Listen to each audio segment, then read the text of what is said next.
Ang kwentong ito ay hango sa totoong buhay. Karanasan ito ni Emok. Taong 1970, Tabango, Leyte.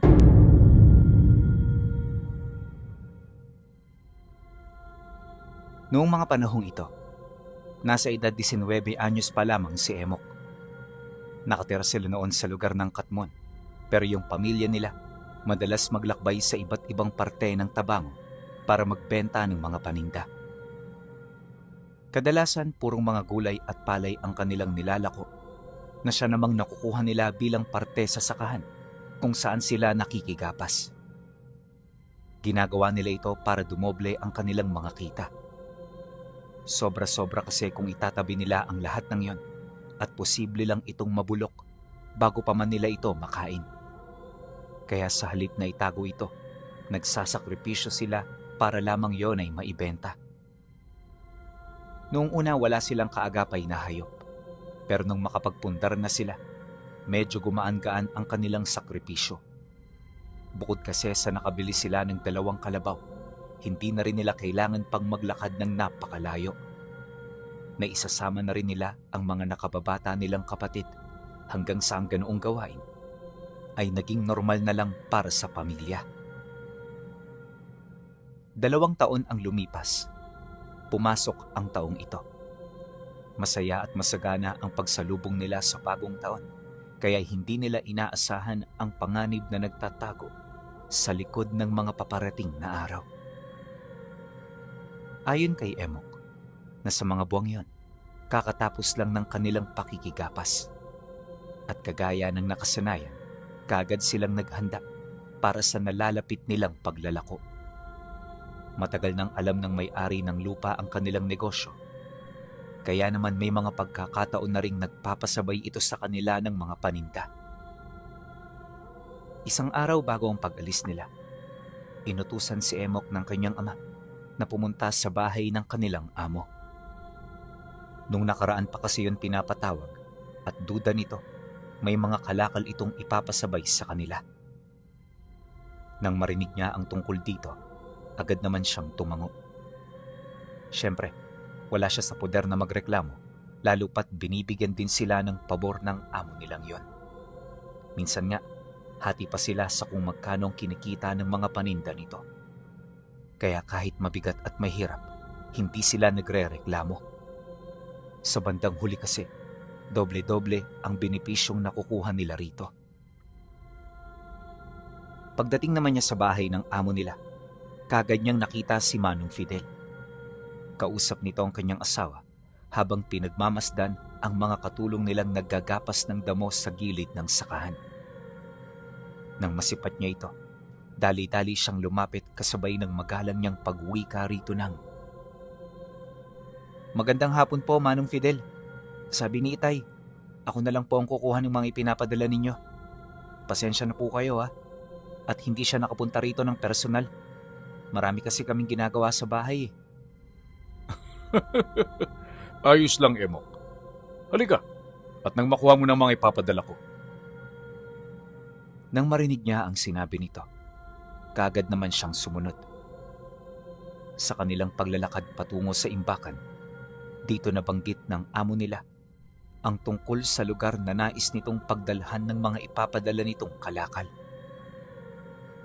Sabihin mo sa tatay mo na hindi ito mga paninda. Dadalhin niyo ito sa baryo doon sa Basud. Meron kayong kikitaing tao roon. Alam na niya ang tungkol dito. Sasalubungin kayo noon pagdating niyo ng baryo. May ibibigay din yung pera sa inyo, Emok, at yung perang makukuha niyo, pandagdag niyo na lang sa inyong mga gastusin. Basta siguraduhin ninyo na makakarating ang padalang ito sa kanya. Maliwanag ba? Sige ho, Manong Fidel. Makakaasa po kayo. Siya nga po pala. Ano po bang laman ito? Ano man ang laman yan, Emok, huwag niyo nang pakialaman. Basta gawin niyo na lang ang utos. Sige na, pasanin mo na yan at medyo papagabi na. Matapos nitong magsalita, hindi na nakaimik si Emok. Ang ginawa niya, nilapitan na lang niya ang sako para pasanin ito. Pagbuhat niya, Kagad niyang napansin na hindi ito kabigatan, kaya naman naging tuloy-tuloy ang kanyang pag-usad hanggang sa makabalik na siya sa kanilang tahanan. At pagdating niya roon, nadatnan niya ang tatay niya na nagliligpit ng mga sako-sakong kopra sa kangka.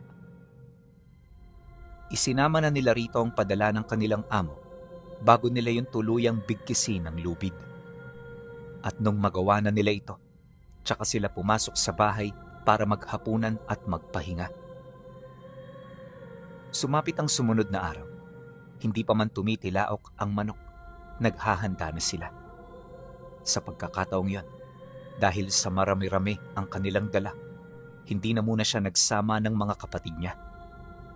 Bali ang aalis lang, si Emok, ang tatay niya, at yung kapatid niyang si Adan. Ayon sa kanya, kaya lang naman 3 lang silang aalis dahil sa bigat ng hila-hila ng kalabaw nila. Mas mainam ding wala na muna silang isamang mga kapatid, lalo pat hindi biro ang mga lugar na pupuntahan. Pagdating kasi nila sa Basud, magpapahinga sila roon ng kalahating araw bago tumungo sa lugar ng Linaw. At sa Linaw, magtatagal sila ng 3 araw para makisabay sa saod. Mas malaki kasi roon ang kinikita nila, lalo pat nadadagdagan nila ng maayos na presyo ang kanilang mga paninda. Yon ang habol ng kanyang ama, kaya wala itong pakialam kung magtagal sila ng ilang linggo bago makauwi. Madalas na rin nila itong ginagawa, kaya yung nanay niya hindi na rin gaanong nag-aalala. Kinahapunan, tsaka pa lamang nila narating ang Basud. Pagtigil nila sa sentro, kaagad naman silang nilapitan ng isang matandang lalaki na nagpakilala sa pangalang Tasyo. Kagaya ng ibang matanda, wala namang kaduda-duda rito. May maamoy yung muka, masayahin, at higit sa lahat, marunong makinig sa mga hinihinging pabor ng kanyang kapwa. Ilang minuto lang noong nag-usap ang tatay niya at si Tandang Tasyo, kaya hindi na nito natanong ang tungkol sa nilalaman ng dinala nilang sako. Basta pagkatapos ng usapan, ang naging pakiusap lang nito sa kanila, dumaan sa pinakamalapit na sapa para mahugasan ang papag ng kanilang kangga. Nang marinig naman nila ang sinabi nito, kagad nila itong tinanong pero hindi na ito sumagot pa. Kaya naman yung sinabi ng matandang yon, nagdulot sa kanila ng palaisipan. Hindi naglaon. Dito na rin ito nagkusang nagpaalam para umalis. Nang makalayo na ito, kagad bumaba si Emok para sipatin ang kangga kung saan naroon ang mga dala-dala nilang kopra. Pagsipat niya rito, nakapagtataka na wala naman siyang nakitang kakaiba. Tay, ba't pinapahugasan nun yung kangga? Wala naman ako nakikitang dumi rito ah. Huwag mo na lang pansinin anak. Matanda na yon, kaya kung ano-ano na lang ang sinasabi. Ang importante, nakuha na natin ang pera. Sige na, sumampa ka na't nang makaalis na tayo. Dahil sa naging sagot ng tatay niya, kagad naman siyang sumunod. At pagkaraan lang ng ilang minuto, nakalabas na sila ng baryo. Bandang 4:00 na nun, pero hindi sila tumigil sa pag-usad hanggat hindi lumalalim ang gabi. Wala mang kabahayan sa kanilang dinaraanan, hindi na ito mahalaga, lalo pat makailang beses na silang dumaan doon ng ganoong mga oras. Minsan nga, sa tabi lang sila ng daan nagpapalipas kapag inaabutan na sila ng matinding pagod. Bandang 9:00 ng gabi nang magdesisyon silang 3 na huminto. Nagugutom na kasi noon si Adan, ganun din ang tatay niya. Kaya kahit medyo malayo pa, naghanap na sila ng lugar na pwede nilang mapaglutuan ng mga pagkain na kanilang dala. Gumawa na rin sila ng malaking siga para makita ito ng iba pang mga manlalakong mapapadaan. Malimit nila itong gawin nang sa gayoy magkaroon sila ng kasama buong gabi. Habang nagluluto, panay naman ang kanilang pag-uusap ukol sa nangyaring kapasan. Hindi na kasi noon makalimutan nila Emok ang mga kaganapan dahil sa insidenteng nangyari. 3 sa mga magsasaka ang namatay noon dahil natuklaw ito ng banakon. At ang mas matindi, Sabi-sabi ng mga kapwa nilang magsasaka, alay ang mga biktima para sa lupa. Naniniwala ang mga ito na tuwing sumasapit ang 5 taon ng kapasan, may nangyayari roong aksidente.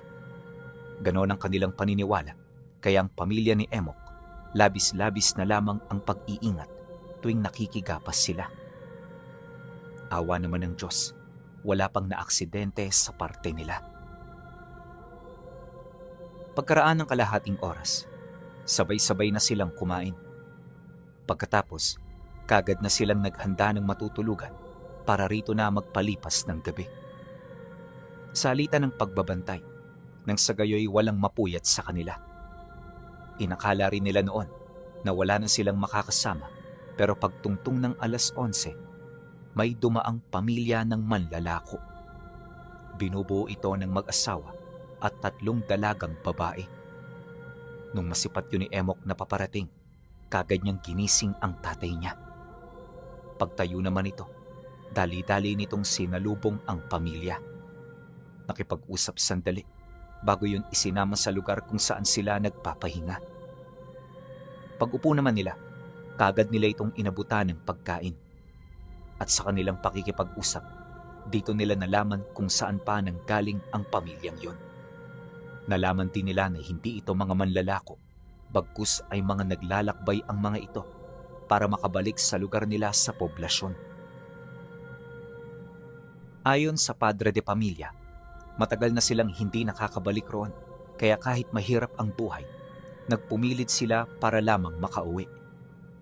Dagdag pa nito na, may bahay na sila roong naghihintay, kaya pagdating nila roon, wala na silang iisipin pa. At sa pagpapatuloy ng kanilang pag-uusap, mangyak-ngyak itong inilahad sa kanila ang mga sakripisyo nito sa loob ng halos 1 buwang paglalakbay. Base sa padre de pamilya, galing pa silang Anislagan. Sa lugar yon ng kanyang asawa, kaya halos milya-milya ang nilakbay nila para lamang makarating sa lugar na yon. Mabuti na lang talaga, may mga taong sadyang mabubuti ang loob, kagaya ng pamilya nila Emok. Nang marinig naman yon ng tatay niya, bigla naman itong napangiti habang sumasagot dito ng, Kailangan nating magtulungan dahil sa mga ganitong lugar, wala tayong ibang maaasahan kundi ang ating mga sarili. O siya, magpahinga na kayo para maaga pa kayong makaalis bukas. Kami na ang bahalang magbantay sa inyo, kaya huwag kayong mag-alala. Nang marinig ito ng lalaki, kagad naman itong inutusan ng kanyang pamilya na maghanda. Ilang minuto pa ang lumipas, kasalukuyan na itong nakahiga, di kalayuan sa malaking siga. Si Emok naman, ipinagpatuloy na ang kanyang pagbabantay. Hanggang 11:00 lang siya noon, dahil makikisalitan sa kanya ang kapatid niya hanggang 1:00 bago magbantay ang tatay niya paumaga. Ganun palagi ang sitwasyon nila, kaya kahit hindi na sila utusan, alam na nila ang kanilang mga gagawin. Ang kaso lang, habang nagbabantay itong si Emok, pakiramdam niya parang may mali. Hindi niya mawari kung ano ito, pero napakasama na ng kutob niya noong mga oras na yon. Habang tumatagal, tila bang nagiging aligaga na rin siya. Maya't maya ang pagtingin niya sa kinaroroonan ng pamilyang lumapit sa kanila, na para bang ito ang pinagmumula ng kanyang takot. Kalaunan, hindi na niya napansin ang paglapit ng kapatid niya. "Hoy, kuya!" Pag-uwi ka nito, halos kumalas ang kanyang kaluluwa sa katawan niya, dulot ng sobrang takot. Kagad naman yun napansin ng kanyang kapatid, kaya hindi ito nagdalawang isip na humingi ng paumanhin. "Huwag kang bigla-bigla na lang sumusulpot. Alam mo namang magugulatin ako eh. Baka bigla kitang mataga." Nang marinig ito ng kapatid niya, tumawa lang ito habang sinisiko siya sa tagiliran. Maya-maya pa, inabisuhan na siya nito na magpahinga. Pagkarinig niya sa sinabi nito, kaagad siyang tumayo at tumungo sa higaang malapit sa kanilang ama. At nang makahiga na siya, agad niyang ipinikit ang kanyang mga mata. Inalis na rin niya sa kanyang isipan ang mga naramdaman niya nang sa gayoy magkaroon siya ng payapang tulog. Ang problema lang, di naman nakakatulog itong si Emok. May narinig siyang parang umuungol di kalayuan. Ayon sa kanya, parang boses ito ng isang babaeng nagdedeliryo at malapit ng bawian ng buhay at nakakaalarma ang ganoong ingay. Kaya dali-dali siyang napabalikwas para magmasid sa paligid. Ngunit pagsilay niya, wala naman siyang nakitang kakaiba. Yung pamilyang kasama nila, mahimbing ang tulog, animoy wala itong narinig na kung ano. Kaya naman nung makita niya ito, naisip niya na baka siya lang ang nakakarinig ng mga ganoong bagay. Kaya naman imbis na pumunta sa kinaroroonan ng kapatid niya para magtanong, pinili na lamang niyang bumalik sa kanyang higaan.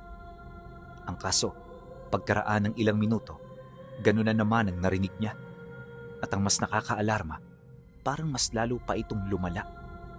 Yung ingay na kanyang naririnig, animoy binubulong na sa kanyang tenga para lamang magising at mabulabog siya. Dahil dito, kung kaya't hindi siya nagdalawang isip na pumunta sa kinaroroonan ng kapatid niya. Subalit pagdating niya sa lugar kung saan ito nagbabantay, nakita niya itong nakaupo, tulala, habang nangingitim ang kabuuan nitong mga mata. At sa tabi ng kapatid niya, naroon ang dalaga na kasama ng pamilyang pinatuloy nila. Naabutan niya itong may binubulong sa tenga nito habang nanlilisik ang mapupula nitong mga mata. Pagpang-abot ng kanilang tingin, bigla itong umatungal bago siya nito tuluyang sinunggaban. Pagpang-abot nilang dalawa, agad niyang naramdaman ang pagtarak ng mga kuko nito sa kanyang tagiliran at bewang. Sinubukan niyang magpumiglas mula sa pagkakahawak ng nilalang, pero masyado itong malakas.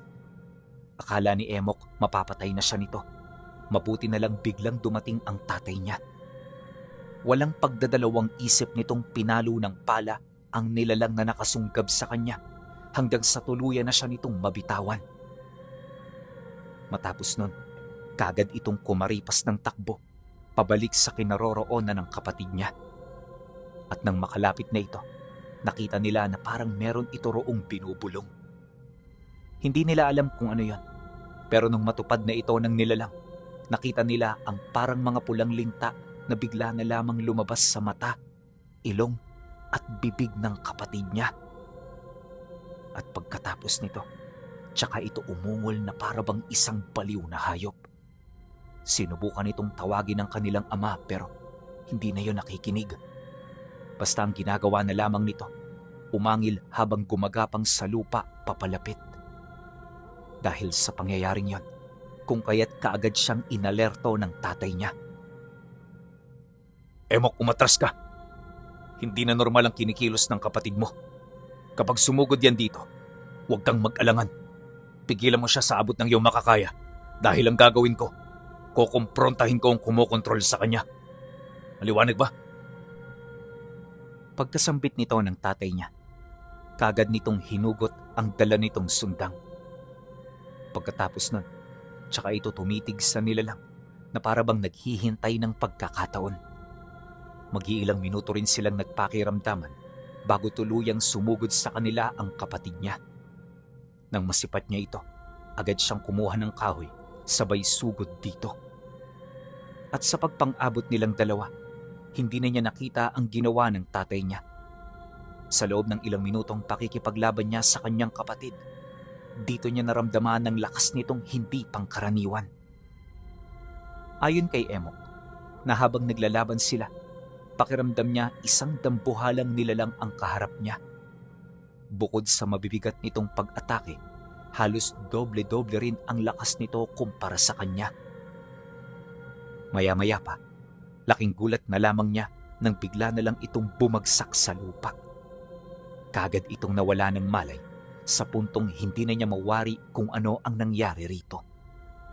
Pagbaling niya ng tingin sa unahang bahagi, dito niya nakita ang tatay niya kasama ang nilalang na kumokontrol sa kapatid niya. Nakatayo ang dalawa di kalayuan, habang kapansin-pansin ang pagtarak ng sundang ng tatay niya sa may bandang dibdib nito. nagtagal, bigla itong hinugot ng kanyang ama, sabay tadyak sa nilalang hanggang sa humandusay ito sa lupa. Matapos nun, dali-dali itong lumapit sa kanya para abisuhan siya na akayin ang kapatid niya pabalik ng kangga. Dagdag pa ng tatay niya na, "Bilisan mo, Emok, dahil mukhang yung mga tinulungan natin, hindi mga ordinaryong tao." Pagkasambit nito ng mga kataga, kagad silang napatingin sa lugar kung saan nagpapahinga ang mag-anak. Pagbaling nila roon ng tingin, nanlaki ang kanyang mga mata matapos niyang makita na wala na ito roon. Hindi niya mawari kung saan ito pumunta pero malakas ang kutob niya na nasa paligid lang ang mga ito, naghihintay ng pagkakataon para umatake. Matapos naman nila yung masilayan, dito niya na dali-daling inakay ang kapatid niya na wala pa ring malay. Sinusubukan niya itong gisingin pero wala itong nagiging epekto. Dagdag pa niya na napakalamig na rin ang katawan nito. Animoy binawian na ito ng buhay pagkatapos nitong mawala ng malay. Nababahala man si Emok sa posibleng nangyari sa kapatid niya. Sinikap niyang lakasan ang loob niya. Sa isip-isip niya kasi, hindi siya pupwedeng panghinaan dahil kailangan pa siya ng tatay niya. Mas nanaig din sa kanya ang kagustuhan na makaalis sa lugar na yon sa lalong madaling panahon. Ang kaso lang, nang maisampa na niya sa kangga ang kapatid niya, narinig niya ang sigaw ng tatay niya. Sa boses nito, parang nakakita ito ng kung ano. Takot na rin yon, tapos parang may tinatakasan nito. Maya-maya pa, dito niya na narinig ang pasunod-sunod na atungal ng mga nilalang hanggang sa makita na niya itong walang habas na hinahabol ang tatay niya. Pagpang-abot naman ng tingin nila, kagad siya nitong inutusan na patakbuhin na ang mga kalabaw nila. Iwanan nila ang mga kopra dahil hindi na nila ito mapapakinabangan sa oras na mamatay sila. Pagkarinig ni Emok sa sinabi nito, kagad siyang sumampas sa kalabaw. Nang makatakbo na ang kanilang mga alaga, sakto naman ang pagsampa ng tatay niya sa likod kung saan naroon ang kapatid niya. Gayunpaman kahit nakalayo na sila, kitang-kita pa rin niya ang mga nilalang na halos malapit na sa kanila. Sinusubukan itong putulin ng kangga pero hindi yun nagtagumpay. Pero nung matakasan nila ito, halos mawasak ang kabuuan ng kangga. Mabuti na lang talaga, hindi yun kumalas sa kalabaw. Sa pagkawala ng mga nilalang, nagpatuloy sila sa pag-usad hanggang sa makabalik na sila sa baryo kung saan nila ibinaba yung sako na pinadala ng kanilang amo. Mula roon sinubukan nilang hanapin ng matanda pero wala na silang ideya kung nasaan ito. Pagsapit ng sumunod na araw, nanatili sila roon upang ipagpatuloy ang kanilang paghahanap. Lumapit na rin sila sa mga albularyo sa paniniwalang matutulungan sila ng mga ito. Ang problema, wala rin yung naitulong maliban sa paggamot sa mga galos at pinsala nila. Bago rin sila nito pinaalis, mariin sila nitong binalaan ukol sa nilalang na nagmarka sa kanila. Ayon sa isa sa mga albularyo, hindi ordinaryo ang mga nilalang na yon, kaya mag-iingat kayo. Tama kayo ng hinala. Mga aswang sila, pero nasa mataas na antas. Yung padre de pamilya walang duda na gabunan. At yung mga anak naman, mga mag-aaral pa lamang niya. Kaya siguro nagkaroon ka ng pagkakataon na makapaslang ng isa sa mga ito. Pero alam mo pa, isa yung malaking pagkakamali. Dahil sa ginawa mong pagpatay sa kanilang kauri, hindi kayo nun titigilan hanggat hindi ito nakakapaghiganti sa pinakamasakit na paraan. Yan ang realidad. Kaya ngayon pa lang, ihanda nyo na ang inyong mga sarili. Nang marinig ito ng tatay niya, kagad siya nitong inutusan na alisin na ang kangga sa mga kalabaw nila. Ang plano nito, gamitin ang kalabaw para makatawid mula roon pabalik sa kanilang baryo. Hindi kasi may pagkakaila ng tatay niya na labis siyang naalarma sa mga bagay na narinig nila. Kaya sa halip na hanapin pa ang matanda, pinili na lamang nilang unahin ang kanilang mga sarili at kadugo. Pagtungtong ng hapon, nakabalik na sila ng baryo. Nung makita silang paparating ng nanay niya, gulat at pagtataka ang sumambulat sa mukha nito. Oh, Emok, ba't ang aga niyong bumalik? Hindi ba maglilibot pa kayo? Ano ang nangyari? At bakit pasan-pasan ng tatay mo ang kapatid mo? Nang marinig ni Emok ang sinabi ng kanyang ina, hindi siya kaagad nakasagot. Gusto niyang magpaliwanag pero hindi niya alam kung saan siya magsisimula. Kaya para mailahad dito ang lahat ng nangyaring detalye, hinintay niyang makarating ang kanilang ama. Ilang minuto pa ang lumipas, nagkaharap na ang dalawa. At mula roon, inilahad nito ang mga nangyari. Kagad na nagulat ang kanyang ina. Animoy hindi na nito malaman ang mga gagawin dahil lamang sa bagay na narinig niya. Maya-maya pa, nang medyo kumalma na ito, tsaka na sila pumasok sa loob ng bahay. Sinubukan na rin nilang ipatawag ang kanilang amo pero hindi na sila nito sinipot. Yun bang parang wala itong narinig? Wala rin silang ideya kung bakit ito umakto ng ganun pero minabuti nila na hayaan na lamang yon dahil sa problemang kinakaharap nila. Sumapit ang gabi. Tahimik na ang paligid. Wala silang naramdaman at narinig na kahit na ano, kaya inakala nila na walang mangyayaring hindi inaasahan. Subalit pagtungtong ng 9:00 ng gabi, dito na nagsimula ang pag-alulong ng mga hayop sa paligid. Sinabayan din ito ng paulit-ulit na atungal ng mga alaga nilang baboy, indikasyon na naliligalig ang mga ito dahil sa presensya na kanilang nararamdaman.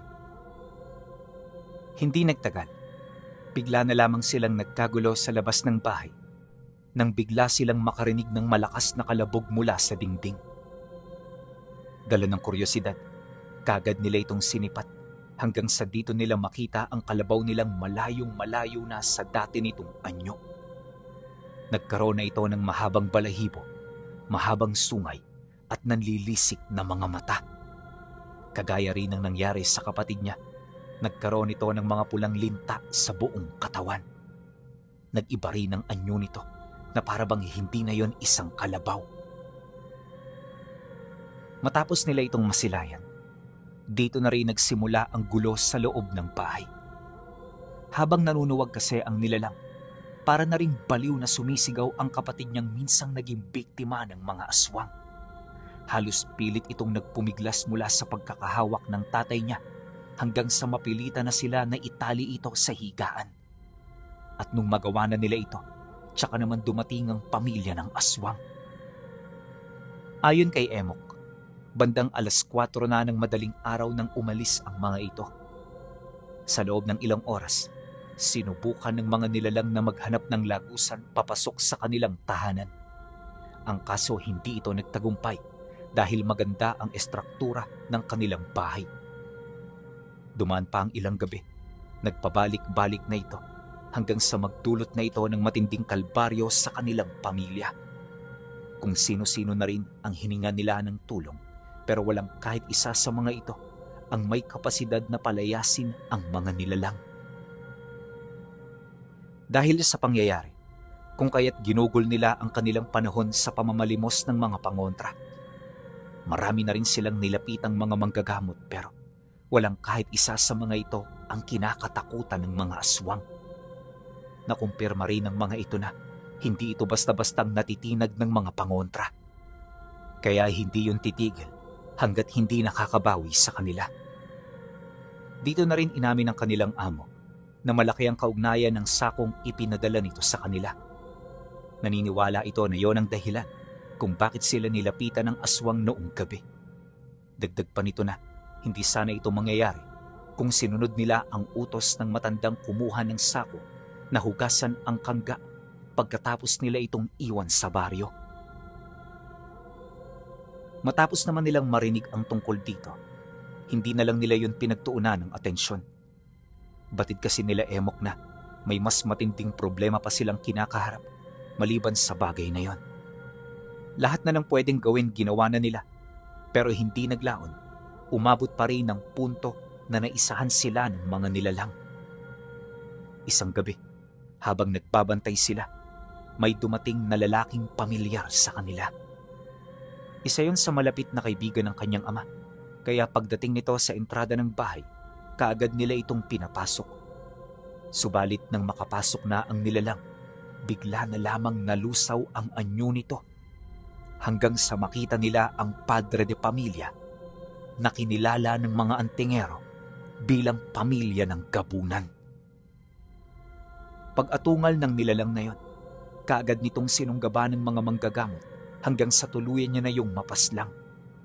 Napakabilis ng nilalang sa puntong hindi na nila ito napigilan na makarating sa kinaroroonan ng kanyang kapatid. At pagdating nito sa lugar, kaagad nitong kinuha ang kapatid niya, sabay lundag sa bintana na nasa loob ng kwarto. Dali-dali itong kumaripas ng takbo hanggang sa hindi na nila yon makita pa. Matapos ang insidente, hindi na nagparamdam ang mga nilalang sa lugar nila. Nagpatuloy naman ang paghahanap nila sa kanyang kapatid, pero sa kasamaang palad, hindi na nila yon nasilayan. Magmula noon pinuno, iniwasan na nila ang paglalako ng mga produkto. Di na rin sila nakisaka pa dahil sa galit ng kanyang ama sa kanilang amo. Magpahanggang sa ngayon, kahit matanda na itong si Emok, patuloy niya pa ring iniisip ang kanyang kapatid na dinukot ng pamilya ng gabunan na walang kinakatakutan.